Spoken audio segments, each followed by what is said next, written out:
കടലിൽ നിന്ന് സമര വിവരങ്ങൾ പങ്കുവച്ചത്. അവർ സമരം തുടരുകയാണ്. നമ്മളിനി പോകുന്നത് വ്യവസായ മന്ത്രി പി രാജീവിലേക്കാണ്. ആഗോള നിക്ഷേപ സംഗമത്തിന്റെ സമാപന സമ്മേളനത്തിന് ശേഷം മാധ്യമങ്ങളെ കാണും. ഇപ്പോൾ പറയാൻ പറ്റില്ല.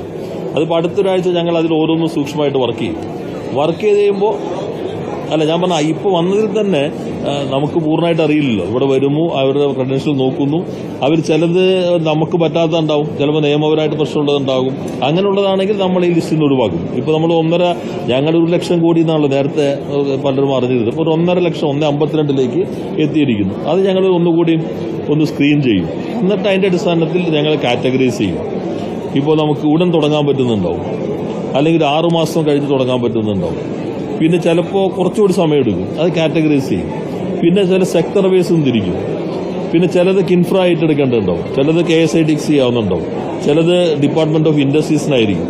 അപ്പോൾ അങ്ങനെ ഒരു 5-6 കാറ്റഗറി തിരിക്കും. എന്നിട്ട് നമ്മൾ അതിനൊരു ടീം ഓരോന്നിനുണ്ടായിരിക്കും.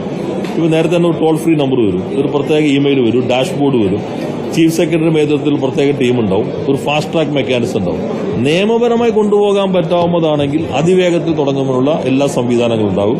എനിക്ക് തോന്നുന്നു 2 ദിവസം കഴിഞ്ഞ് ഞങ്ങൾ ഒന്നുകൂടി മീഡിയ കാണും. ഇത് ഓരോന്നും വെച്ചിട്ട് ഒരു റോഡ് മാപ്പ് എന്താണ്, ആക്ഷൻ പ്ലാൻ എന്താണ്, അത് ടൈം ബേസ് ആയിട്ട് നിങ്ങളോട് പറയാമെന്നാണ്.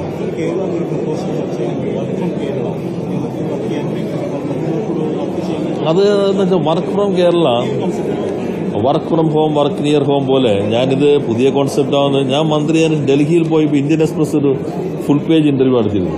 ന്യൂ ഇന്ത്യൻ എക്സ്പ്രസ് അല്ല, അതിൽ ഈ കോൺസെപ്റ്റ് ഞാൻ പറയുന്നുണ്ട്, വർക്ക് ഫ്രം കേരള എന്നുള്ളത്. കേരളത്തിന്റെ കാലാവസ്ഥ, നമ്മുടെ വിഭവശേഷി അത് പ്രധാനമാണ്. പിന്നെ കേരളത്തിന്റെ പ്രത്യേകത നമുക്ക് ഞാൻ നേരത്തെ പറഞ്ഞില്ല, മൊത്തം നഗരമാണ്. പിന്നെ എല്ലാ വീട്ടിലും വേണമെങ്കിൽ സ്ഥലമുണ്ട്. ഒരു 1000 square feet work area additional ആയിട്ടുള്ള വീടുകളാണ് നല്ലൊരു ശതമാനം വീടുകൾ. എല്ലാ വീട്ടിലും നമുക്ക് ഹ്യൂമൻ റിസോഴ്സസ് ഉണ്ട്. അത് നമ്മൾ പൊട്ടൻഷ്യലായിട്ട് ഉപയോഗിക്കാൻ കഴിഞ്ഞാൽ വർക്ക് ഫ്രം കേരള എന്നത് ഒരു പുതിയ ഇപ്പോൾ ഞാൻ കഴിഞ്ഞ ദിവസം പറഞ്ഞു, നിങ്ങൾക്ക് അറിയുമെന്നറിയില്ല, ഇപ്പോൾ യൂബർ ഉണ്ടല്ലോ, യൂബർ അറിയാത്ത ആരും ഉണ്ടാവില്ല. യൂബറിന്റെ പ്രോഗ്രാം എവിടെ ഇരുന്ന് എഴുതിയേ? ശരിക്കൊരു കൗതുക വാർത്തയാണെങ്കിലും വർക്കലേൽ ഇരുന്നിട്ടാണ്. അപ്പം പീസ്ഫുള്ളായിട്ട് ഇരുന്നപ്പോൾ ഒരു പ്രോഗ്രാം വന്നു, അതാണ് പിന്നെ യൂബറായിട്ട് വികസിച്ചത്.